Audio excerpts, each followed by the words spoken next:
இந்த தலைப்பில் இன்றைக்கு கடைசி தினம். சொர்க்கத்தை பற்றி இன்னும் சில தகவல்கள் நாம் பார்க்கவிருக்கிறோம். அடியார்களை மன்னிச்சு பொழைச்சி போன்னு சொர்க்கத்துக்குள்ள அனுப்பத்தான் அல்லாஹ் பார்க்குறான். அதையும் மீறி நம்ம தான் அடம் பிடிச்சு இல்லைன்னா நரகத்துக்கு தான் போவேன்னு சொல்லி பாவமான காரியங்களை பண்ணி கொண்டு மனிதர்கள் நரகத்துக்குள்ள போய் விழுகிறாங்க. أعوذ بالله من الشيطان الرجيم بسم الله الرحمن الرحيم அல்ஹம்துலில்லாஹ் வஸ்ஸலாத்து வஸ்ஸலாம் அலா ரசூலில்லாஹ் அம்மா பாத். பேரன்புக்குரிய அல்லாஹ்வின் நல்லடியார்களே, புகழனைத்தும் ஏக வல்லவனாகிய அல்லாஹ் ஒருவனுக்கே. அல்லாஹ்வுடைய சாந்தியும் சமாதானமும் நம் உயிரை விட மேலாக மதிக்கக்கூடிய கண்மணி நாயகம் ஸல்லல்லாஹு அலைஹி வஸல்லம் அவர்கள் மீதும், அவர்களை பின்பற்றி வாழ்ந்த உத்தம சத்திய சஹாபாக்கள், சஹாபிய பெண்மணிகள், குறிப்பாக இங்கு இருக்கக்கூடிய நம் அனைவர் மீதும் என்றென்றும் நின்று நிலவட்டுமாக. அல்லாஹ்வுடைய மகத்தான கிருபையினால் புனிதமிக்க ரமலான் மாதத்தில் இறை தூதர் காட்டி தந்த அடிப்படையில் இரவு தொழுகையை தொழுதுவிட்டு அவனுடைய மார்க்கத்தை அதன் தூய்மையான வடிவத்தில் அறிய வேண்டும் என்ற நன்னோக்கிலே நாம் எல்லாம் இந்த இடத்திலே ஒன்று கூடியிருக்கிறோம். நாம் எல்லாம் தொடர்ச்சியாக சொர்க்கம் சம்பந்தமான செய்திகளை குர்ஆன் சுன்னா அடிப்படையில் பார்த்து வந்தோம். சொர்க்கத்தில் இருக்கக்கூடிய இன்பங்கள், சொர்க்கத்தில் எல்லாம் நமக்கு என்னென்ன பரிசுகள் வழங்குவான் என்ற செய்திகளை ஓரளவு பார்த்து வந்தோம். முழுமையாக பார்க்க முடியாவிட்டாலும் சுருக்கமாக அடிப்படையான முக்கியமான தகவல்களை பார்த்திருக்கிறோம். அதன் தொடர்ச்சியாக இன்றைய தினம் கடைசி தினமாக இந்த தலைப்பில் இன்றைக்கு கடைசி தினம் சொர்க்கத்தை பற்றி இன்னும் சில தகவல்கள் நாம் பார்க்கவிருக்கிறோம். அதுக்கு முன்னாடி நேற்று பேசிய தலைப்பில் பலர் ஒரு சந்தேகம் கேட்டாங்க. நேற்று ஹூர்லீன்கள் சம்பந்தமாக பேசினோம். சொர்க்கத்தில் அல்லாஹ் வழங்கக்கூடிய பரிசுகளில் ஹூர்லீன்கள் என்றது ஒரு உச்சகட்ட இன்பமாக இருக்கும் என்று சொல்லி அது சம்பந்தமான செய்திகளை நம்ம பார்த்தோம். அதில் என்ன சந்தேகங்கள், குறிப்பாக பெண்கள் பகுதியில் என்ன சந்தேகம்னு சொன்னால், அப்போ சொர்க்கத்தில் நாங்கள் குடும்பத்தோடு இருக்க முடியாதா, ஏன்னா கணவன்மார்கள் நமக்கு கிடைக்க மாட்டாங்களா, அல்லது சில கணவன்மார்களுக்கு நம்ம மனைவிமார் நமக்கு அங்கே கிடைக்க மாட்டாங்களா என்ற மாதிரி என்ன ஒரு சந்தேகம் பலருடைய மனசில் தோணி இருக்கலாம். உண்மையிலேயே சொர்க்கத்தில் நீங்கள் பார்த்தீங்கன்னு சொன்னால் ஹூர்லீன்கள் கிடைக்கும். ஒன்றுக்கு ரெண்டு இல்லை, பல ஹூர்லீன்கள் எல்லாம் கொடுத்தாலும் சொர்க்கத்தில் குடும்பத்தோடு இருக்கக்கூடிய ஒரு சந்தர்ப்பமும் இருக்கும். குடும்பத்தோடு சொர்க்கத்தில் இருக்கக்கூடிய, உண்மையிலேயே மனைவி சொர்க்கவாசியாக இருந்தால், கணவன் சொர்க்கவாசியாக இருந்தான்னு சொன்னால் இங்கே இருக்கக்கூடிய கணவன் மனைவி அங்கே குடும்பத்தோடு இருக்க முடியும் என்று சொல்லக்கூடிய ஏராளமான செய்திகளை பார்க்க முடிகிறது. அவங்க சொர்க்கவாசியாக இருந்தான்னு சொன்னால் அந்த கணவன் என்ன செய்யலாம், அங்கே அடைஞ்சு கொள்ளலாம். மனைவி சொர்க்கவாசியாக இருந்தேன்னு சொன்னால் அதை நம்ம அடைந்து கொள்ளலாம். திருமறை குர்ஆனில் 13வது அத்தியாயத்தையுடைய 23வது வசனத்தில் அல்லாஹ் சொல்லி காட்டுகிறான், ஜன்னாத்து அத்னின், நிலையான சொர்க்கம் இருக்கிறது. யதுகுலூனஹா வமன் ஸலஹ மின் ஆபாஇஹிம் வ அஸ்வாஜிஹிம் வ ஸுர்ரியாத்திஹிம்.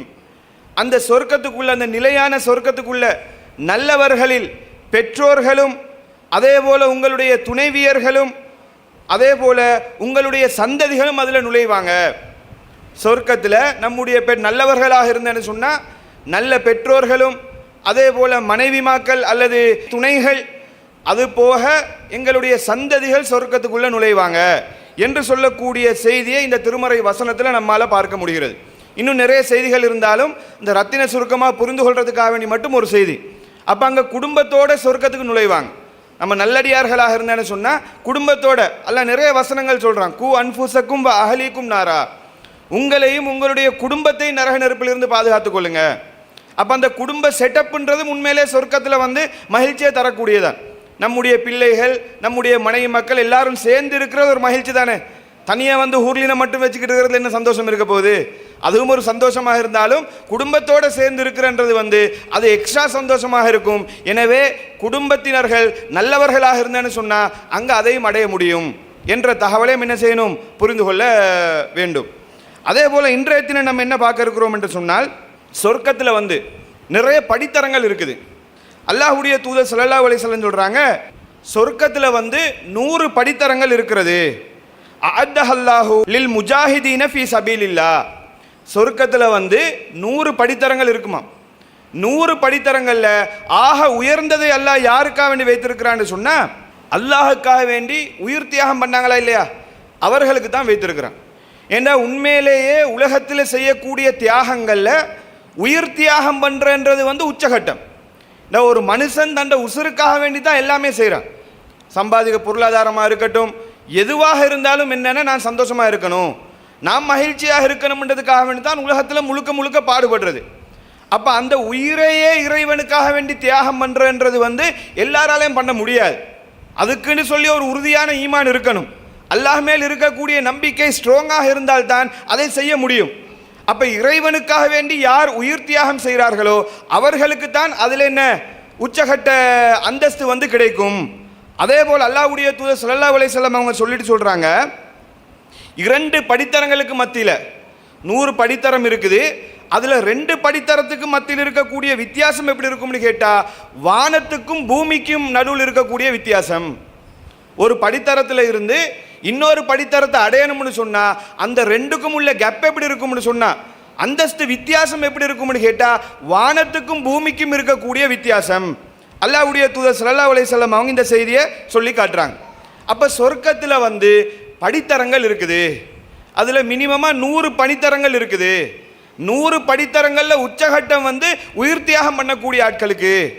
அதே போல அந்த 2 படித்தரங்களுக்கு மத்தியில் இருக்கக்கூடிய வித்தியாசமே வானத்துக்கும் பூமிக்கும் நடுவில் இருக்கக்கூடிய வித்தியாசம் இருக்குதுன்னு சொல்லி அல்லாஹ்வுடைய தூதர் சொல்லி காட்டுறாங்க.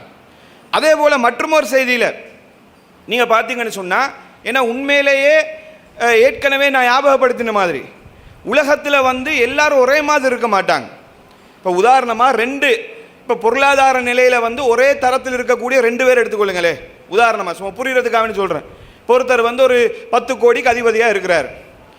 அவர் அல்லாஹ்வுடைய பாதையில் தர்மம் செய்கிறார். 10 கோடி 2 பேருக்குமே 10 கோடி தான் இருக்குது. 2 பேருமே ஒரே தரத்தில் இருக்கக்கூடிய ஆட்கள்.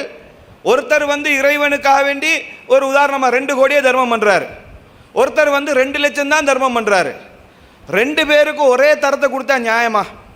யோசிச்சு பாருங்க. 2 பேருக்குமே உலகத்தில் ஒரே கெப்பாசிட்டி தான் இருக்குது, ஒரே அளவான எல்லா விதமான சக்தியும் இருக்குது. ஒருத்தர் கோடிக்கணக்கில் கொடுக்குறாரு, ஒருத்தர் லட்சக்கணக்கில் கொடுக்குறான்னு சொன்னால் 2 பேருக்குமே ஒரே அளவில் சொர்க்கத்தில் கிஃப்ட் கிடைக்கிறது, பரிசுகள் கிடைக்கிறது நியாயமாக இருக்குமா? அல்லாஹ் பரிசு கொடுக்கும்போது நியாயமாக தானே கொடுப்பான். அப்போ உலகத்தில் ஒருத்தன் ஒரே அளவில் ஆற்றல் இருக்கக்கூடிய ஒருத்தர், தொழுகை விஷயத்தை எடுத்துக்கொள்ளுங்க. ஒருத்தர் தஹஜ்ஜத்துக்கெல்லாம் எழும்பி தியாகம் பண்ணி தொழுகிறார். ஒருத்தர் தஹஜ்ஜத் தொழாமல், இரவு தொழுகையெல்லாம் தொழாமல் என்ன செய்கிறாரு, 5 நேர தொழுகையை மட்டும் தொழுதுட்டு போகிறார். 2 பேருக்குமே ஒரே தரத்தில் கிஃப்ட் கொடுத்தேன்னு சொன்னால் நியாயமா? அப்படிவன் கஷ்டப்பட்டு எழும்பி தொழுதட்டுக்கு ஒரு அர்த்தம் இருக்கணுமே, அதுக்கு ஒரு எக்ஸ்ட்ராவாக என்ன சரி கிடைக்கணுமா இல்லையா?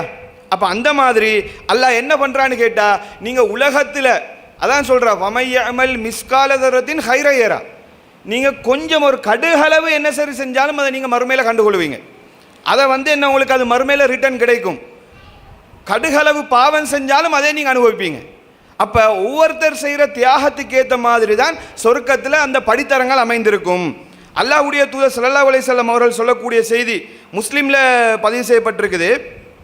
நபிகள் நாயகம் ஸல்லல்லாஹு அலைஹி வஸல்லம் சொல்கிறாங்க, சொர்க்கத்தில் சிறப்பு அறைகள் இருக்கும். அதில் ஒருத்தர் சிறப்பு அறைன்னு சொல்கிறது மேலே ஒரு அறை, கீழே ஒரு அறை.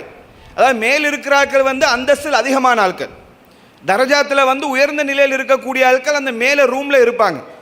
அந்த மேலே ரூமில் இருக்கிறத கீழே இருக்கக்கூடிய ஆட்கள் பார்த்து கொண்டிருப்பாங்க. மேலே ரூமில் என்ஜாய் பண்ணுறத அவங்க அனுபவித்து கொண்டிருக்கிறத கீழே இருக்கக்கூடிய ஆட்கள் பார்ப்பார்கள். எந்த அளவுக்கு பார்ப்பாங்கன்னு சொன்னால், வானத்தில் இருக்கக்கூடிய நட்சத்திரத்தை எப்படி நாங்கள் இங்கிருந்து பார்ப்போமோ, நட்சத்திரத்தை வானத்தில் பார்க்கும்போது நமக்கு தெளிவாக விளங்குமா இல்லையா? அதே போன்று அவர்கள் அந்த மேல் அறையில் அந்தஸ்தில் உயரத்தில் இருக்கக்கூடிய ஆட்கள் என்ஜாய் பண்ணுறதை நம்ம கீழே இருந்து நம்மன்னு சொன்னால் ஒரு சொர்க்கவாசியிலே பார்த்துக்கிட்டு இருப்பாங்க. நம்ம மேலே இருக்கிறதுக்கு துவா செய்யணும். என்ன செய்வாங்கன்னு சொன்னால், கீழே இருக்கக்கூடிய ஆட்கள் என்ஜாய் பண்ணுறதை பார்த்து கொண்டு இருப்பாங்க. அல்லாஹ்வுடைய தூதர் ஸல்லல்லாஹு அலைஹி வஸல்லம் அவங்க இதை சொல்லும்போது ஒரு நபித்தோழர் கேட்குறாங்க, அல்லாஹ்வுடைய தூதரே, அந்த மேல் அறையில் இருக்கக்கூடியவர்கள் அது நபிமார்கள் தானே அப்படின்றாங்க. அது நபிமார்களுக்கு தானே அல்லாஹ் அந்த அந்தஸ்தை கொடுத்துருக்குறான் அப்படின்னு சொல்கிறாங்க. அல்லாஹ்வுடைய தூதர் ஸல்லல்லாஹு அலைஹி வஸல்லம் சொல்கிறாங்க, நபிமார்களுக்கும் அது கிடைக்கும், ஆனால் அது நபிமார்களுக்கு மட்டுமுள்ளது இல்லை. அது நபிமார்களை யாரெல்லாம் உறுதியாக நம்பினார்களோ நபிமார்கள் எல்லாம் யாரெல்லாம் உண்மைப்படுத்தினார்களோ அந்த எல்லாருமே அந்த அந்தஸ்தை அடைவார்கள். அப்ப இறை தூதரை சரியாக நம்பி உறுதியாக நம்பி அவர்களை சரியாக உண்மையில உறுதியாக நம்புறன்றது அர்த்தம் என்ன? அதை கரெக்டாக ஃபாலோ பண்றது. அப்ப நபிமார்களை சரியாக நம்பி இறை தூதரை சரியாக ஃபாலோ பண்ணக்கூடிய ஆட்களுக்கும் அந்த மாதிரி பாக்கியம் கிடைக்கும். சொர்க்கத்தில் அந்த உயர்ந்த அறையில் இருக்கக்கூடிய பாக்கியம் கிடைக்கும் என்பதை நம்மால புரிந்து கொள்ள முடிகிறது. அப்போ மொத்தத்தில் பார்த்தீங்கன்னு சொன்னால் சொர்க்கத்தில் கிட்டத்தட்ட 100 படித்தரங்கள் இருக்கும். அவங்களோட தகுதிக்கேற்ற மாதிரி என்ன செய்வாங்கன்னு சொன்னால் சொர்க்கத்தில் வந்து அல்லாஹ் ஒவ்வொரு படித்தரத்தில் அவர்களை வைப்பார்கள். அதில் கடைசியாக இருக்கக்கூடிய படித்தரம் என்ன? கடைசியாக இருக்கிற ஹை படித்தரம் வந்து அல்லாஹ் உயிர் தியாகம் பண்ணவர்களை போன்ற ஆட்களுக்கு கொடுக்கக்கூடிய விதத்தில் இருக்கும். அதில் லோ படித்தரம் எப்படி இருக்கும்ன்றதையும் அல்லாஹ்வுடைய தூதர் ஸல்லல்லாஹு அலைஹி வஸல்லம் அவங்க சொல்லி காட்டுறாங்க. இந்த செய்தி புகாரில 806வது ஹதீஸாக பதிவு செய்யப்பட்டிருக்குது. அல்லாஹ்வுடைய தூதர் ஸல்லல்லாஹு அலைஹி வஸல்லம் சொல்றாங்க, கடைசியாக சொர்க்கத்துக்கு போகக்கூடிய மனிதர் தான் அந்த கடைசி படித்தரத்தை அடையக்கூடியவர். ரசூலுல்லாஹ் சொல்றாங்க, கடைசியாக சொர்க்கத்துக்கு போகக்கூடிய ஆட்கள் எப்படி இருப்பான்? நான் ஏற்கனவே நாங்கள் சில செய்திகள் பார்த்துருக்கிறோம். சொர்க்கத்தில் வந்து அல்லாஹ் மறுமையில் தீர்ப்பெல்லாம் வழங்கினதுக்கு பின்னாடி ஒரு சாரார் நரகத்துக்கு போவாங்க, ஒரு சாரார் நல்லவர்கள் சொர்க்கத்துக்கு போவாங்க. அதில் வந்து அல்லாஹ் மேக்சிமம் நரகத்தில் இருந்து எப்படியாவது ஆட்களை வந்து கிளியர் பண்ணி சொர்க்கத்துக்கு அனுப்புறதுக்குரிய வழியை தான் நல்லாவே பார்ப்பான். எப்படியாச்சும் சொர்க்கத்துக்கு என்ன, ஏற்கனவே ஒரு செய்தி கூட பார்த்தோம், ஒரு தீனார் அளவு ஈமான் இருந்தால் ரிலீஸ் பண்ணுங்க, கடைசியாக கடுகளவு ஈமான் இருந்தால் கூட ரிலீஸ் பண்ணுங்கன்னு சொல்லக்கூடிய செய்தியை நம்ம பார்த்தோமா இல்லையா? அந்த மாதிரி எல்லாம் ஃபில்டர் பண்ணிட்டு கடைசியால என்ன பண்ணுவான்னு கேட்டா கையால் அப்படியே ஒரு கொத்து எடுப்பான், எடுத்து அதுல இருந்து தூக்கி ஒரு செட் அப்படியே என்ன செய்வான், சொர்க்கத்துக்குள்ள போடுவான். இன்னும் சிலருக்கு அல்ல என்ன செய்வான்னு கேட்டா ரெக்கமெண்டேஷன் பண்றதுக்கு ஒரு சந்தர்ப்பம் கொடுப்பான். சொர்க்கவாசிகளை கண்ணியப்படுத்துறதுக்காக வேண்டி, இப்போ நம்ம சொர்க்கத்தில் இருக்கிறோம்னு சொன்னா நம்மை கண்ணியப்படுத்துறதுக்காக வேண்டி என்ன செய்வான்னு கேட்டா, யார் சரி பார்த்து ரெக்கமெண்டேஷன் பண்ணி நரகத்திலிருந்து சொர்க்கத்துக்கு எடுத்துருங்க. நம்ம என்ன செய்வோம், யாரெல்லாம் அவங்களை எடுத்துரு, யாரெல்லா உலகத்தில் இருக்கும்போது என்னோட தான் தொழுதாங்க, என்னோட தான் நோன்பு வச்சாங்க, இவங்களை கொஞ்சம் சொர்க்கத்துக்கு எடுத்து போடுங்களேன்னு சொல்லி எனக்கு ரொம்ப தெரிஞ்ச ஆள், ரொம்ப பழக்கமான ஆளுன்னு சொல்லி ரெக்கமெண்ட் பண்ணுவோமா இல்லையா? இப்போ ரெக்கமெண்ட் பண்ணும்போது அதோட அர்த்தம் என்ன? நமக்கு பவர் இருக்குன்னு இல்லை, நம்ம நினைச்சாக்களை தூக்கி சொர்க்கத்துக்குள்ளே எடுத்து போடலாம்ன்றதல்ல. இந்த அவுளியாக்கள் ரெக்கமெண்ட் பண்ணுவாங்கன்னு வழிகேட்டில் போகிற அந்த மாதிரி இல்லை. அல்ல எதுக்கு இதை வைக்கிறான்னு போயிட்டா சொர்க்கவாசியெல்லாம் கண்ணியப்படுத்த. இப்போ நம்ம சொல்லி ஒருத்தர் எடுத்து சொர்க்கத்தில் போடுறது நமக்கு சந்தோஷம் தானே, நமக்கு பெருமை தானே. அப்ப இப்படி அல்ல என்ன செய்யறான்னு கேட்டா சில ஆட்கள் அப்படியும் நரகத்திலிருந்து எடுப்பான், ஒரு கைப்பிடி அப்படியே எடுத்து அதை தூக்கி கொஞ்சம் என்ன செய்வான், சொர்க்கத்துக்குள்ள போடுவான். இப்படி யாரெல்லாம் நரகத்திலிருந்து எடுத்து சொர்க்கத்துக்கு அனுப்ப முடியுமோ அந்த அளவுக்கு அல்ல என்ன செய்வான், சொர்க்கத்துக்கு அனுப்புவான். நிரந்தரமான நரகத்துக்கு இருக்கக்கூடிய பாவமான இணை வைப்பை செய்யாத வரைக்கும் தப்பிக்கிறதுக்கு சான்ஸ் இருக்குது. இணை வைப்பு அல்லாவுக்கு இணை கற்பித்தன்னு சொன்னா அவன்ட கதை முடிஞ்சிருச்சு. அப்ப கடைசியாக அல்லாஹ்வுடைய தூதர் அது வந்து நிரந்தர நரகம், இணை வைக்காத வரைக்கும் என்ன சரி தப்பி பொழைச்சி கிளச்சி சொர்க்கத்துக்கு வந்துடலாம். இப்போ கடைசியாக அல்லாஹ்வுடைய தூதர் ஸல்லல்லாஹு அலைஹி வஸல்லம் சொல்றாங்க, இப்படி எல்லாரும் எடுத்து நரகத்திலிருந்து எடுத்து சொர்க்கத்துக்கு போட்டதுக்கு பின்னாடி ஒருத்தன் சொர்க்கத்துக்கும் நரகத்துக்கும் மத்தியில் நடுவில் ஒரு சோகத்தில் இருப்பான். இவன் வந்து நரக நெருப்பு தீண்டி அப்படியே ஃபுல் அடி வாங்கி இருப்பான், ரொம்ப அடி வாங்கி இருப்பானா. அவன் சொல்லுவானா அல்லாட்ட, இஸ்ரிஃப் வஜிஹி அனின்னார், யா அல்லாஹ் நரகத்தை விட்டு என் முகத்தை கொஞ்சம் திருப்பி வச்சிருயாலா, நரக நெருப்பு என்னால் தாங்க முடியல, அதனுடைய வேதனை அதனுடைய ஹீட் என்னால் தாங்க முடியலைன்னு சொல்லி அல்லாட்ட கோரிக்கை வைப்பான், யா ரப்பி இஸ்ரிஃப் வஜிஹி அனின்னார். அல்லாஹ் வருவான், அல்லாஹ் வந்து கேட்பானா, சரி இதை உனக்கு நான் செஞ்சு கொடுக்குறேன், இதுக்கு பிறகு வேற ஏதாவது கேட்பியா? இதை செஞ்சேன்னு சொன்ன நரகத்தில் இருந்து முகத்தை திருப்பி வச்சேன்னு சொன்னா வேற ஏதாவது கேட்பியா? உன் கண்ணியத்தின் மேலே சத்தியமா இதை தவிர நான் வேற ஒன்றுமே கேட்க மாட்டேன் யா அல்லாஹ். அப்படியா? ஒரு எக்ரிமெண்ட் போடு, ஒரு எக்ரிமெண்ட் போட்டு அதை உறுதிப்படுத்த, ஒன்றுமே கேட்க மாட்டேன்னு சொல்கிறத எக்ரிமெண்ட்டும் போடுவானா, கண்ணியத்தின் மேலே சத்தியமா நான் ஒன்றுமே கேட்க மாட்டேன், ரைட் ஓகே, எக்ரிமெண்ட்டும் போடப்படும். அதுக்கப்புறம் அவனை தூக்கி என்ன செய்வான், அல்லாஹ் முகத்தை கொஞ்சம் அப்படி சொர்க்கத்தின் பக்கம் திருப்பி வைப்பானா. சொர்க்கத்தின் பக்கம் திருப்பி வச்ச உடனே சொர்க்கத்தில் இருக்கக்கூடிய செழிப்புகள், சொர்க்கத்தில் இருக்கக்கூடிய இன்பங்களை அவன் அந்த இடத்துல இருந்தே பார்த்துட்டு இருப்பானா. சத்தம் இல்லாமல் அல்லாஹ் நாடும் வரைக்கும் கொஞ்ச நேரம் அமைதியாக இருப்பான். அமைதியாக இருந்து இதுக்கம்ப கண்ட்ரோல் மீறி இதுக்காங்க ஒன்றும் செய்ய முடியாதுன்னு சொல்லி மறுபடியும் யா ரப்பி அல்லாஹ் கூப்பிடுவான். என்னடா யா அல்லாஹ் என்ன அங்கிருந்து இங்கே கொண்டு போய் வச்சே இல்லையா, அதே மாதிரி இந்த சொர்க்கத்து வாசலில் கொண்டு போய் வைக்க மாட்டியா யா அல்லாஹ். அல்லாஹ் கேட்பானா, டே நீ ஒன்றும் கேட்க மாட்டேன்னு ஒரு எக்ரிமெண்ட் போட்டியே, ஒரு உடன்படிக்கை எக்ரிமெண்ட் எல்லாம் சைன் பண்ணிட்டு இப்போ மறுபடியும் வாக்கு மீறி பேசினா என்ன? அவன் சொல்லுவானா, யா அல்லாஹ் உன்னுடைய அடியார்கள்லையே நான் துர்ப்பாக்கியசாலியாக ஆகிடக்கூடாது யா அல்லாஹ். இப்படி சொர்க்கத்தை பார்த்துக்கிட்டு இருக்கிற சொர்க்கத்து வாசலுக்கு போகக்கூடிய பாக்கியம் கூட கிடைக்கலன்னு சொன்னால் நான் எவ்வளோ பெரிய துர்ப்பாக்கியசாலியாக இருப்பேன். அதனால் இதை மட்டும் எனக்கு செஞ்சு கொடுத்துறியா அல்லாஹ். சரிப்பா, இதை பண்ணி கொடுக்குறேன். இதுக்கு பிறகு வேற ஏதாவது கேட்பியா? மீண்டும் சொல்லுவானா இஸ்ஸத்திக்கும் கண்ணியத்து மேலே சத்தியமாக ஒன்றுமே கேட்க மாட்டேயா அல்லாஹ். அதுக்கும் ஒரு எக்ரிமெண்ட்டை போடு, ஒன்றும் கேட்க மாட்டேன்னு சொல்லி ஒரு எக்ரிமெண்ட்டை போடுன்னு சொல்லி அல்லாஹ் ஒரு எக்ரிமெண்ட்டை போடுவான். எக்ரிமெண்ட் போட்டதுக்கு பின்னாடி அவன்ட ஆசைப்படியே கொண்டு போய் சொர்க்கத்து வாசலில் வைப்பான். சொர்க்கத்து வாசலில் வச்சோன்னே சொர்க்கத்தில் இருக்கக்கூடிய இன்பங்களை எட்டி எட்டி பார்த்துட்டு இருப்பான். ஆஹா, இவ்வளோ இன்பம் இருக்குதா, இவ்வளோ இருக்குதா, நம்ம மிஸ் பண்ணிட்டோமே, நம்ம இழந்துட்டோமேன்னு சொல்லி அமைதியாக பார்த்துக்கிட்டு இருப்பான். அல்லாட்ட திரும்ப ரிக்வெஸ்ட் பண்ணவும் மேலாது, பண்ணவும் வேணும், வேற வழியும் இல்லாமல் சொர்க்கத்தில் இருக்கக்கூடிய இன்பங்களை சத்தம் இல்லாமல் பார்த்துட்டு இருந்துட்டு மறுபடியும் ட்ரை பண்ணி பார்ப்போம்னு சொல்லி யா ரப்பி அல்லாட்ட, என்னடா அல்ல சொர்க்கத்தில் ஒரு மூலையில் எனக்கு ஒரு இடம் கொடுக்க மாட்டியா? சொர்க்கத்துக்குள்ளே எனக்கு ஒன்றும் கேட்க மாட்டேன்னு சொன்னியேடா. சொன்னா யாழ் இருக்கிற உன்னுடைய அடியார்களில் ஆக துர்ப்பாக்கியசாலியாக இருக்கக்கூடாது யா அல்லாஹ். சொர்க்கத்தில் ஒரு சின்ன ஒரு இடத்த கொடுத்துருயா அல்லாஹ் என்று சொல்லி அல்லாட்ட சொல்லும்போது அல்லாஹ் சிரிச்சுட்டு இங்கே வா சொர்க்கத்தை காட்டி, இந்த சொர்க்கத்துக்குள்ளுக்கு உனக்கு என்னென்ன எல்லாம் வேணுமோ எல்லாத்தையும் நினச்சி கண்டுவானோ. இவன் ஏற்கனவே நரகத்துக்குள்ளே கிடந்தவன், தப்பி இப்போ தான் சொர்க்கத்துக்கு வாசலுக்கு உள்ளுக்கு என்ட்ரு ஆகிறதுக்கு வரையிலையான்னு யோசிச்சுக்கிட்டு இருக்கிறவன். இவன் யோசிப்பானா? இவன் என்ன யோசிப்பான்? என்ன சரி செஞ்சு உள்ளுக்கு எஸ்கேப் ஆகணும்னு அவன் பார்ப்பான். சில விஷயங்களை மட்டும் யோசிப்பானா. அல்லாஹ் சொல்லுவானாண்டே, அடியானே இவனுக்கு மறந்ததெல்லாம் அல்லாவே எடுத்து கொடுப்பான். இதை நினச்சிக்க, இதை நினச்சிக்க, இதுவும் இருக்குது சொர்க்கத்துக்குள்ள, எல்லாத்தையும் நினச்சிக்கன்னு சொல்லி அல்லாவே ஞாபகப்படுத்துவானாம். ஞாபகப்படுத்தினதுக்கு பின்னாடி அதெல்லாம் நினச்சதுக்கு போகிற இவன் நினச்சிட்டு இருப்பான் நம்ம நினச்சது மட்டும்தான் சொர்க்கத்தில் கிடைக்க போகுதுன்னு சொல்லி. அல்லாஹ் சொல்லுவானாண்டே, அடியானே நீ இப்போ நினச்சியா இல்லையா, இதே போல 10 மடங்கு இந்த சொர்க்கத்துக்குள்ள இருக்குது, எல்லாத்தையும் நீ அனுபவிச்சுக்க. இவனுக்கு சந்தோஷம் எப்படி யோசிச்சு பாருங்க.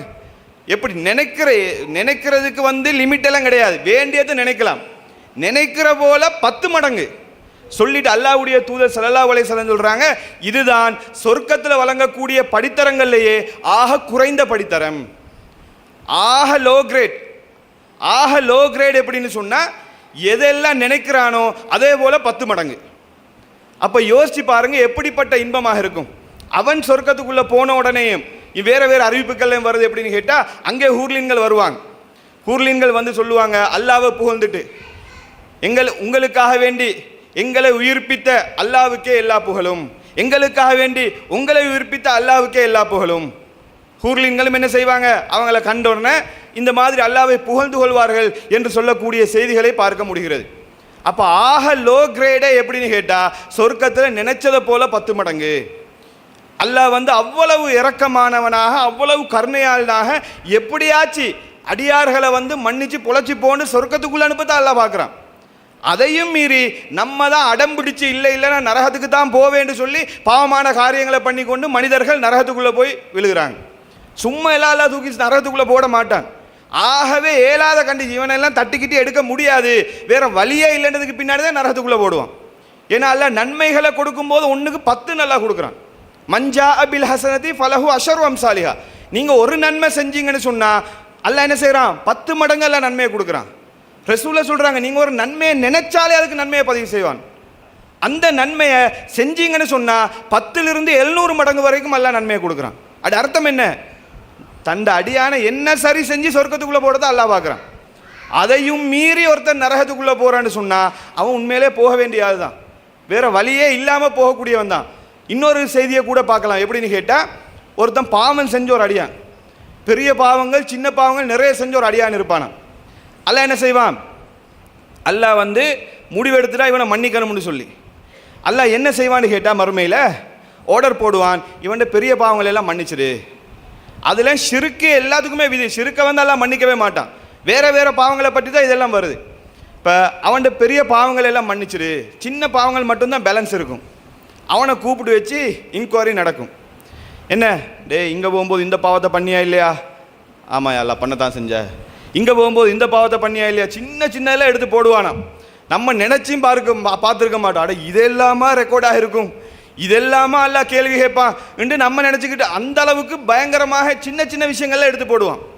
அவன் நினைப்பானா, அட சின்ன கேசஸே இவ்வளோ இருக்குன்னு சொன்னால் நம்ம செஞ்ச பெரிய பாவம் லிஸ்ட் நிறைய இருக்குதே, அதையெல்லாம் அல்லாஹ் கையை வச்சானா நம்ம கதை முடிஞ்சிருச்சு என்று அவன் நினைத்து கொண்டிருக்கும் போது அல்லாஹ் சொல்லுவானா, இந்த சின்ன சின்ன பாவம் இருக்குதா இல்லையா, இதெல்லாம் உனக்கு நான் நன்மையாக மாற்றி தரேன், அதை வச்சு சொர்க்கத்துக்கு போயிடு.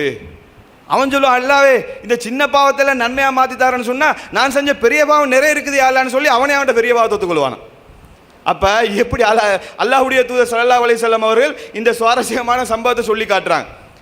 அப்போ எந்த அளவுக்குன்னு பாருங்க, அவனே ஒத்துக்கொள்வான். இந்த நிறைய இருக்குது, சின்னத்தையே மாற்றி தரேன்னா பெருசு லிஸ்ட்டை ஒத்துக்குவோம்னு சொல்லி அவனே எடுத்து போடுவான். அப்போ அந்த அளவுக்கு அல்லாஹ் சொர்க்கத்தில் வந்து பாவம் செய்தவர்களை கூட என்ன செய்வான்னு கேட்டால் பொழைச்சி போட்டுன்னு நினைப்பான். ஆனால் நம்ம எப்போவுமே என்ன நினைக்கணும்னு சொன்னால் சொர்க்கத்தில் ஹை கிரேடில் இருக்கிறது தான் ட்ரை பண்ணணும். இந்த நரகத்துக்கு போய் வாரது தொங்கி தொங்கி தவண்டு வார லிஸ்ட்டெல்லாம் நம்ம இருந்துடவே கூடாது. எப்போவுமே ஹையில் இருக்கிறது தான் நாங்கள் என்ன செய்யணும், முயற்சி பண்ணணும். அப்போ சொர்க்கத்தில் ஆக குறைந்த படித்தரம் இந்த மாதிரி இருக்கும் என்று சொல்லக்கூடிய செய்தியை பார்க்க முடிகிறது. அதே போல் பார்த்தீங்கன்னு சொன்னால் ஆக லோ இப்படின்னா அப்போ உயர்ந்தது எப்படி இருக்கும்னு யோசிச்சு பாருங்க. ஆக லோ கிரேடே நினைச்சதை போல 10 மடங்குன்னு சொன்னால் நினைக்கிறதுக்கும் ரிஸ்ட்ரிக்ஷன் எதுவுமே இல்லை, வேண்டியதை நினைக்கலாம். அப்போ ஹை கிரேட் எப்படி இருக்கும்னு பாருங்க. அல்லாஹ்வுடைய தூதர் ஸல்லல்லாஹு அலைஹி வஸல்லம் சொல்கிறாங்க, ஃபைதா சஅல்துமுல்லாஹ, நீங்கள் அல்லாஹ்விடத்தில் கேட்குறதா இருந்தேன்னு சொன்னால் ஃபஸ்அலூஹுல் ஃபிர்தௌஸ், ஜன்னத்துல் ஃபிர்தௌஸை கேளுங்க. அல்லாட்ட நீங்கள் என்ன சரி கேட்குறதா இருந்தேன்னு சொன்னால் துவா கேட்கும்போது ஜன்னத்துல் ஃபிர்தௌஸை கேளுங்க. ஏன்னு கேட்டால் அதுதான் இருக்கிற சொர்க்கங்கள்லையே ரொம்ப உயர்ந்தது, ரொம்ப ஹை கிரேட் ஹை கிளாஸான சொர்க்கம் எதுன்னு சொன்னால் ஜன்னத்துல் ஃபிர்தௌஸ் தான். அங்கே இருந்து தான் நதிகள் எல்லாம் ஊற்றெடுத்து வரும். பாலாறு, தேனாறு, நம்ம பார்த்தோமே மது ஆறு, எல்லாமே எல்லாம் பியோர் ஃப்ரெஷ் மில்கில் ஒரு நதி ஓடிக்கிட்டு இருக்கும். கெட்டு போகாத தண்ணியில் அங்கே ஒரு நதி ஓடிக்கிட்டு இருக்கும். மதுவாறு அது ஓடிக்கிட்டு இருக்கும். பியோரான ஹனி தேனாறு அது வேற ஓடிக்கிட்டு இருக்கும். இந்த ஆறெல்லாம் எங்கிருந்து ஊற்றெடுக்கும் என்று சொன்னால் ஜன்னத்துல் ஃபிர்தௌஸில் தான். அதுதான் இருக்கிறதுலே. அதுக்கு இன்னும் சொல்கிறாங்க ரசூலுல்லாஹ், அதுக்கு மேலே தான் அல்லாஹ்வுடைய அர்ஷ் இருக்கும். நீங்கள் ஒருத்தர் கேட்குறதா இருந்தேன்னு சொன்னால் ஜன்னத்துல் ஃபிர்தௌஸை கேளுங்கன்றாங்க. அப்போ இருக்கிற சொர்க்கங்கள்லே ரொம்ப ஹை கிரேடான சொர்க்கம் எதுன்னு சொன்னால் ஜன்னத்துல் ஃபிர்தௌஸ். அதை அடையிறது தான் நாங்கள் முயற்சி செய்யணும். அதுதான் நம்முடைய டார்கெட்டாக இருக்கணும். அப்போ ஜன்னத்துல் ஃபிர்தௌஸ் வந்து ரொம்ப ஹை கிரேடானது, அது ரொம்ப டொப்பில் ஹைட்டில் இருக்கிற மாதிரி கெட்டப்பில் இருக்கும். ஏன்னா பொதுவாக இந்த நதிகள் எல்லாம் எங்கேருந்து ஊற்றெடுத்து வரும்னு சொன்னால் அப் கண்ட்ரியிலிருந்து தான் வரும். இந்த கொழும்பு பகுதியில் எங்கேயாச்சும் நதிகள் வந்து உருவாகி வருதா? இல்லை, மலை நாடுகளில் இருந்து நதிகள் எல்லாம் வரும். அதனால தான் எல்லாருமே மலை நாடுகளுக்கு போகிறதுக்கு ஆசைப்படும். வாட்டர் ஃபால் எல்லாம் வந்துட்டு இருக்குமா இல்லையா, எல்லாம் அந்த கல்லுகளுக்கு மத்தியில் இருந்து தான் ஹைட்டில் இருந்தால் என்ன செய்யும், இந்த நதிகள் எல்லாம் ஊற்றெடுத்து வரும். அப்போ அங்கே பாலாறு தேனாறு எல்லாமே ப்ரொடெக்ட் ஆகிற இடம். இந்த வாட்டர் ஃபால் டைப்பில் எல்லாம் என்ன இருக்கலாம், அந்த ஜன்னத்துல் ஃபிர்தௌஸில் அந்த மாதிரி ஒரு செட்டப்பாக எல்லாம் வச்சுருக்கலாம். அதனால அதை கேட்க சொல்கிறேன். அங்கிருந்து தான் எல்லாம் ஊற்றெடுத்து வரும்னு சொன்னால் அந்த மாதிரி ஒரு செட்டப். அப்போ ஜன்னத்துல் ஃபிர்தௌஸில் அவ்வளோ பெரிய சிறப்புகள் இருக்குது. அவ்வளோ ஒரு சிறந்த சொர்க்கமாக அல்லாஹ்வுடைய தூதர் ஸல்லல்லாஹு அலைஹி வஸல்லம் சொல்கிறாங்க, அந்த சொர்க்கத்தை கேளுங்க. அதே போல் இது சொர்க்கத்தில் வந்து இவ்வளோ இன்பங்களை நாங்கள் பார்த்துருக்குறோம். இப்போ நம்ம பார்த்தது ஓரளவு இந்த குறிப்பிட்ட நேரத்தில் குறிப்பிட்ட நாட்களில் எவ்வளவு பார்க்க முடியுமோ அந்த இன்பத்தை தான் பார்த்துருக்குறோம். ஒவ்வொன்றா நிறைய எடுத்து பார்க்க போனோம்னு சொன்னால் நிறைய விஷயங்கள், நிறைய இந்த மாதிரி சுவாரஸ்யமான சம்பவங்கள் நிறைய இருக்குது. ஓரளவு நம்ம பார்த்துருக்குறோம். இப்போ கடைசியாக நம்ம என்ன பார்க்க போகிறோம்னு சொன்னால் சொர்க்கத்திலேயே ஆக பெஸ்ட்டான இன்பம் என்ன. நம்ம நேற்று வரைக்கும் நினச்சிட்டு இருந்தோம் ஹூர்லிந்தான்னு சொல்லி, ஹூர்லிந்தான் கிடைக்க போகிற இன்பங்களே ஆக பெஸ்ட்டாக இருக்கும், அதுதான் வந்து மேக்சிமமாக இருக்கும் என்று நாங்கள் நினச்சிருப்போம். ஆனால் உண்மையிலே அதுவல்ல ஆக பெஸ்ட்டானது. அல்லாஹ்வுடைய தூதர் ஸல்லல்லாஹு அலைஹி வஸல்லம் சொல்கிறாங்க, சொர்க்கவாசிகள் சொர்க்கத்துக்கு போவாங்க, நரகவாசிகள் நரகத்துக்கு போயிடுவாங்க. அல்லாஹ் சொர்க்கவாசிகளை பார்த்து கேட்பானா, ஹல் ரலீத்தும், நான் உங்களுக்கு தந்த இன்பங்கள் எல்லாம் போதுமா, பொருந்துக்கிட்டீங்களா, எல்லாம் கரெக்டாக இருக்குதா? அல்லாஹ் விசாரிப்பான். எல்லாத்தையும் கொடுத்துட்டு நினைக்கிற மாதிரி 10 மடங்கு லோ கிரேடில் உள்ள ஆளுக்கு அதை கொடுத்துட்டு ஹையில் உள்ள ஆளுக்கு ஜன்னத்துல் ஃபிர்தௌஸை கொடுத்துட்டு எல்லாம் அவன் எல்லாம் திருப்தியா ஒவ்வொருத்தரும் எப்படி நினச்சிக்கிட்டு இருப்பாங்கன்னு சொன்னால் உலகத்திலேயே நான் தான் பெரிய பாக்கியசாலி, வேற யாருக்குமே கிடைக்காத இன்பங்கள் எனக்கு தான் கிடைச்சிருக்குன்னு ஒவ்வொருத்தருமே நினச்சிட்டு இருப்பாங்க. ஆக லோ கிரேடில் இருக்கிறாலும் என்ன நினச்சிருப்பான்னா நான் தான் ஆக பெஸ்ட், எனக்கு தான் ஆக பெரிய பாக்கியம்னு நினச்சிட்டு இருப்பான். இப்படி இருக்கிற நிலையில் அல்லாஹ் கேட்பான், ஹல் ரலீத்தும், எல்லாம் ஓகேயா, சாட்டிஸ்ஃபேக்ஷனா, எல்லாம் சொர்க்கத்தில் எல்லாம் கரெக்டாக இருக்குதா? அவன் சொல்லுவானாம், அலம் துபையில் உஜூஹனா, எங்களுடைய முகத்தை நீ வெண்மைப்படுத்தலையா அல்ல, நரகத்திலிருந்து நீ எங்களை பாதுகாக்கலையா அல்ல, இதை விடவா நீ வந்து எங்களை கூப்பிட்டு கேட்கணுமா, பொருந்துக்கிட்டியான்னு சொல்லி நரகத்திலிருந்து பாதுகாத்ததே எங்களுக்கு பெரிய ஒரு விஷயம்.